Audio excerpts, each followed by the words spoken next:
अस्सलाम वालेकुम, इस डाइटिशियन आमना स्पैर और आज हम डिस्कस करने वाले हैं कि हमें एक्नी और पिंपल्स को कम करने के लिए कैसी डाइट फॉलो करनी चाहिए।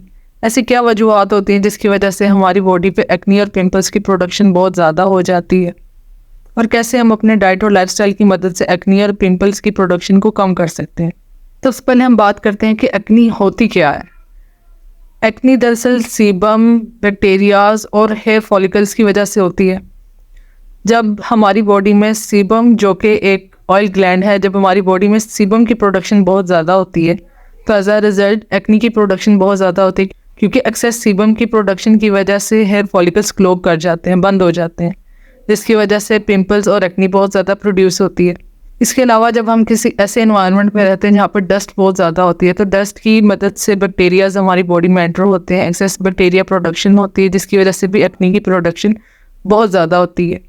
टीनेजर्स में जब एक्नी की प्रोडक्शन बहुत होती है तो वो मोस्टली हार्मोनल एक्नी होती है, क्योंकि बॉडी में एंड्रोजन का लेवल राइज करता है, जिसकी वजह से टेस्टोस्टेरोन का लेवल राइज करता है, जिसकी वजह से एक्नी प्रोडक्शन बहुत ज़्यादा होती है।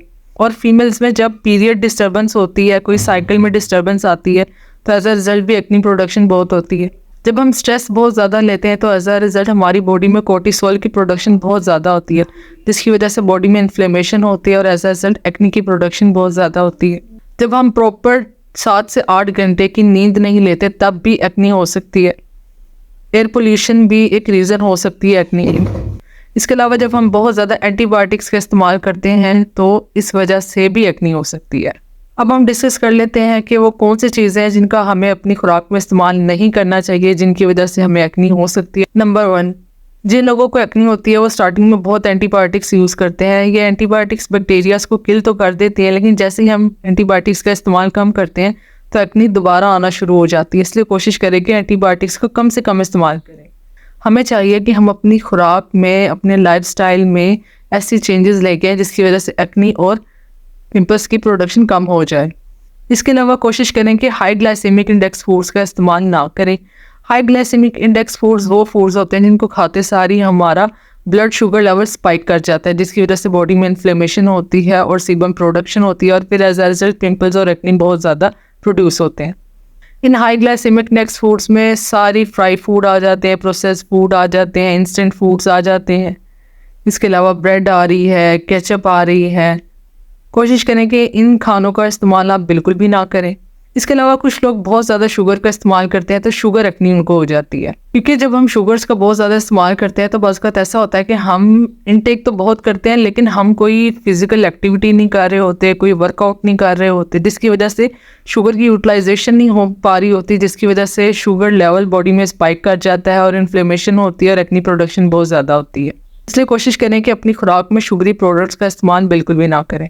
मिल्क की वजह से भी एक्नी और पिंपल्स की प्रोडक्शन बहुत ज़्यादा होती है, क्योंकि मिल्क में पाया जाता है इंसुलिन लाइक ग्रोथ फैक्टर, जो बॉडी में इन्फ्लेमेशन को राइज करता है। एज अ रिजल्ट एक्नी और पिंपल्स की प्रोडक्शन बहुत ज़्यादा होती है। इसलिए कोशिश करें कि मिल्क या मिल्क से रिलेटेड प्रोडक्ट्स का आप कम से कम इस्तेमाल करें। आप मिल्क के अल्टरनेटिव में आलमंड मिल्क का इस्तेमाल कर सकते हैं। इसके अलावा कुछ लोगों को ग्लूटेन से भी एलर्जी होती है। ग्लूटेन की वजह से भी पिंपल्स और एक्नी पैदा हो सकती है। इसलिए कोशिश करें वो खाने जिनमें ग्लूटेन पाया जाता है उसका इस्तेमाल आप ना करें, जैसे कि गंदम हो सकती है। गंदम की जगह पर आप ज्वार, बाजरा का इस्तेमाल कर सकते हैं। आप मल्टीग्रेन आटे का इस्तेमाल कर सकते हैं।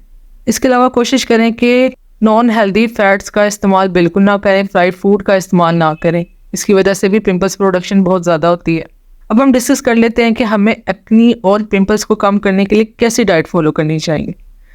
सबसे पहले तो इम्पॉर्टेंट ये है कि हम ज़्यादा से ज़्यादा फ्रूट्स एंड वेजिटेबल्स का इस्तेमाल करें, क्योंकि फ्रूट्स और वेजिटेबल्स हमारी हेल्थ के लिए बहुत ज़्यादा फ़ायदेमंद है। ये बॉडी में इन्फ्लेमेशन को कम करते हैं। As a result acne production कम होती है, जो कि हमारी हेल्थ के लिए बहुत ज़्यादा फ़ायदेमंद है।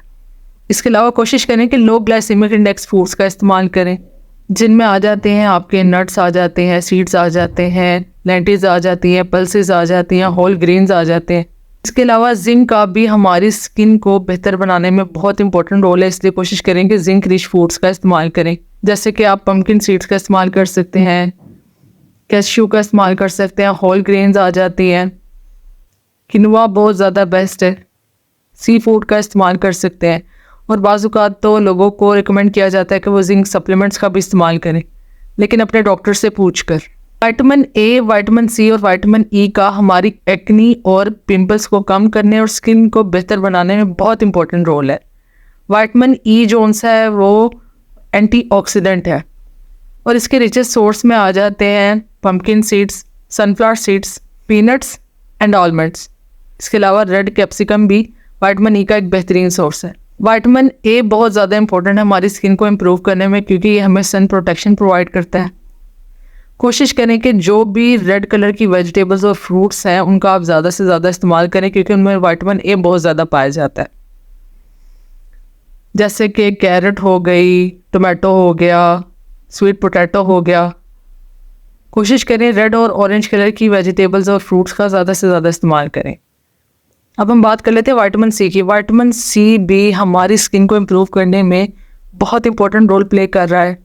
कोशिश करें जो भी येलोइश वेजिटेबल्स हैं या फ्रूट्स हैं उनका ज़्यादा से ज़्यादा इस्तेमाल करें, जैसे कि ऑरेंजेस हो गए, गावा हो गया, लेमन हो गया, कैप्सिकम हो गई।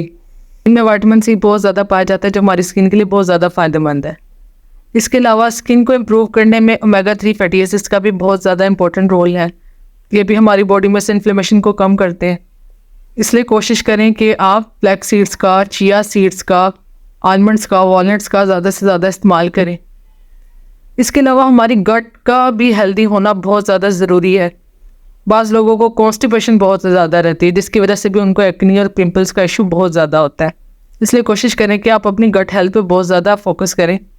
गट हेल्थ को बेहतर बनाने में फर्मेंटेड फूड का बहुत इंपॉर्टेंट रोल है। जैसे कि हम योगर्ट का बहुत इस्तेमाल कर सकते हैं, चिया सीड्स का इस्तेमाल कर सकते हैं। जिन लोगों की लीवर हेल्थ अच्छी होती है उनकी स्किन भी अच्छी होती है। इसलिए कोशिश करें कि मोस्टली अपनी खुराक में होल ग्रेन्स का, ग्रीन लीफी वेजिटेबल्स का और फाइबर का ज़्यादा से ज़्यादा इस्तेमाल करें। अगर आपको मेरी ये वीडियो अच्छी लगी हो तो काइंडली इसे दूसरों के साथ भी शेयर करें और मेरे चैनल को सब्सक्राइब करें। शुक्रिया।